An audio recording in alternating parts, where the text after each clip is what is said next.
Ladies, Twinkle Twinkle Little Star. We talked about the why, how it came together, the name.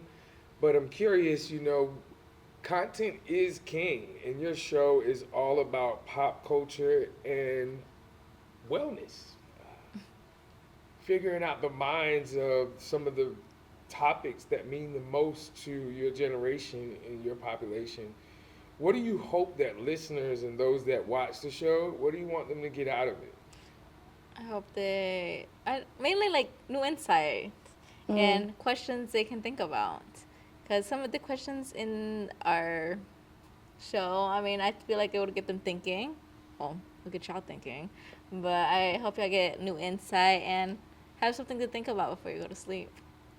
Yeah, I think just learning about new nuances, have something to consider, new ideas that you never really discussed before, or maybe even like share with your friends the things that we've talked about. Because I'm hoping the audience, well, I hope it's a wide variety of audiences, but I'm hoping we attract people our age that will actually find this like entertaining and interesting, kind of like a podcast, because I feel like most people our age don't really listen to podcasts, but I hope this is one that they can actually like tune into and be like actually engaged the entire time. Have something to talk to your friends about the next morning. Yeah, and maybe something that we've said can like impact their future the same way that like the teachers and adults we've talked to have probably impacted us. And for the most, I hope you enjoy the show. Enjoy the show.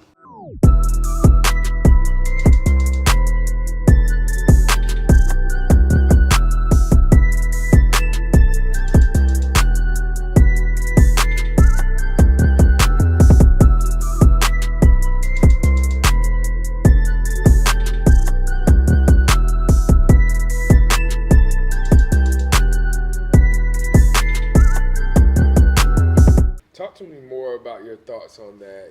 Is that a space that you feel you struggle with? Have been around others that do struggle with it on your own?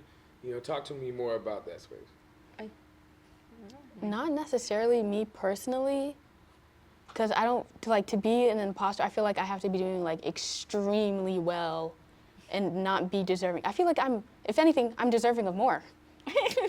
But I know like celebrities that struggle with it, like because they were like just a few years ago they were like a normal civilian, and then flash forward a year, they're like so popular, selling out shows, and they don't even feel like we deserve it. yeah that they're who they are.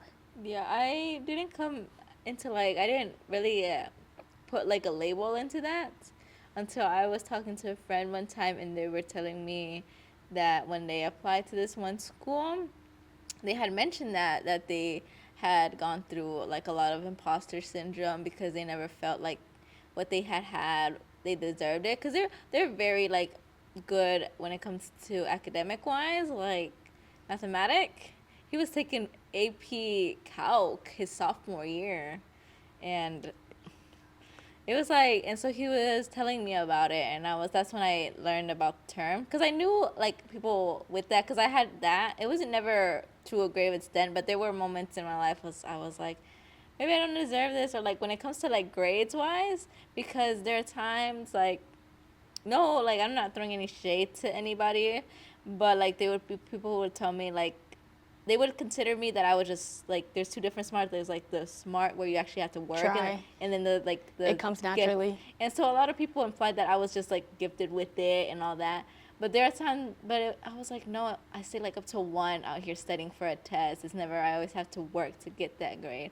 But so yeah, I sometimes fell in that hole of like, oh, maybe I am just gifted and I'm just pretending that I'm not, and stuff like that. So yeah, it was. I finally had a label to it now, but yeah, but it's never. Now I accept that I do. I know my worth. Like I know that I actually stay Okay. up, and it's like they can say what they want to say, but I know that I had to work. I'm not gifted smart. Like I have to. I worked for it. Like, and I'll say it. Say louder in the back too. Let's transition into that sense of worth.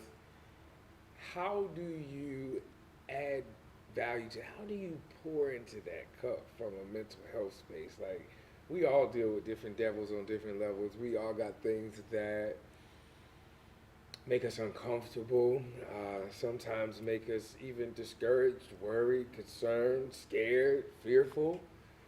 So how do you speak so confidently about the space of self-worth? How do you pour into your own cup? How do you find a space of wellness for yourself? I think something I specifically have worked on my senior year is just being your biggest supporter, because there is gonna be a moment in your life where you're gonna feel like you're alone, like you don't have any support system. So the only support system you're left with is yourself. And so there's a lot of times where you are your biggest op, like you're your biggest hater, and it's true. Like you're like, and so, and I was kind of like my hater. Like I was like this and that back like my junior and sophomore year, but my senior year I was like no, like I learned to be like my biggest supporter, because at the end of the day you only have yourself to put yourself up there. And it's like I think that's how, yeah, it's a lot this year. I learned a lot of when it comes to being your biggest supporter and being able to support yourself after like someone says something and you're able to be like no, like I know what I've done. And like it's just, yeah, just being able to support yourself. For me, I think just making space for the things that I want to do and not necessarily the things I have to do. Like I'm gonna have my little nap. I'm gonna go to bed at 2 a.m. on the weekend. I'm gonna, bed rot and eat when I want and eat what I want. Like just giving yourself the opportunity to do that and not feel like bad about it is like my form of mental health and like prosperity. Giving yourself grace. Yeah. Yes. Yeah, I love it. How would you say giving yourself grace is something that you had to learn, develop? And if you did have to develop, did it come from a certain encounter or space? Or did you learn it maybe from mirroring or watching others? I think it was something that was natural. Like ever since I was probably in elementary school, I've always like prioritized myself first and my health and my wants and desires. So it's not something I necessarily had to work towards to accomplish. It was just, I think I was just born that way. Like it's me first. That's why you scored so high Score so high in what? on the Oh, what was it? I scored like 75% narcissistic on this test. What did I score high on? I don't know, something strange. I think one of the things I like. I think one of the things I do struggle though, even though I say be your biggest supporter, is I sometimes tend to seek validation from others, and I dislike that, because having to seek validation is like you put your like how you want to feel onto someone else's hands. Like whatever they say to you is how you end up feeling. And so I strongly like been working on not trying to do that. But yeah, I tend to like try to seek a lot of validation from others, and it's Yeah, that could be tough. I'm curious, ladies, as we land this plane, I want you to write a letter to your 10-year-old self. And in this letter, I want you to tell me what it would say. And I want you to frame a space of the experiences that you've had so far in life, the places that you want to go, right? Like you're able to dream on a whole nother level, because when you were asked as a child what you want to be when you grow up, it was only based on what you knew then. So now that it's a little different because you have so much access, but that letter to your 10-year-old self, what would it say? Dear Twinkle, dear to I know you thought growing up would never happen to you, and it was only a thing on Disney Channel, but it happens. And you're here at 18. You were unsure if you would make it or not, but here you are, about to go to college, your dream college. You know what you actually want to do, and it's not an artist like you always thought it would be, but it is in that artistic realm. Things will get harder, but it's our responsibility to persevere and push through. And at the end of the day, you are you, and you can't change who you are. And it's just important to look on the bright side. Oh. The end.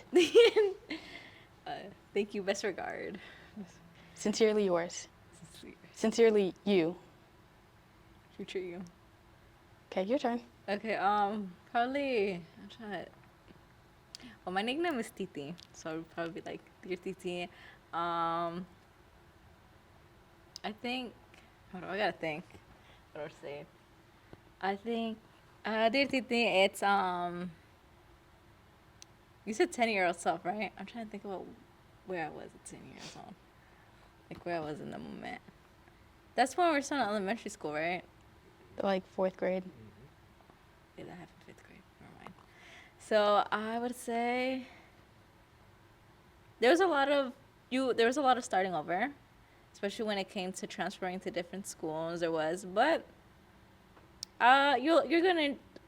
I feel like the starting overs of every time you transferred schools was a new beginning, a new finding. We are gonna go through a lot of phases. Some good phases, some bad phases, but we'll go through a lot of phases. I don't regret any of them though. We learned something from each of those phases. And honestly, don't take your own validation. Don't seek it before other people's validation. And don't forget to live, laugh, and love. From Citlalli. I appreciate it, ladies. Thank you. Till the next time.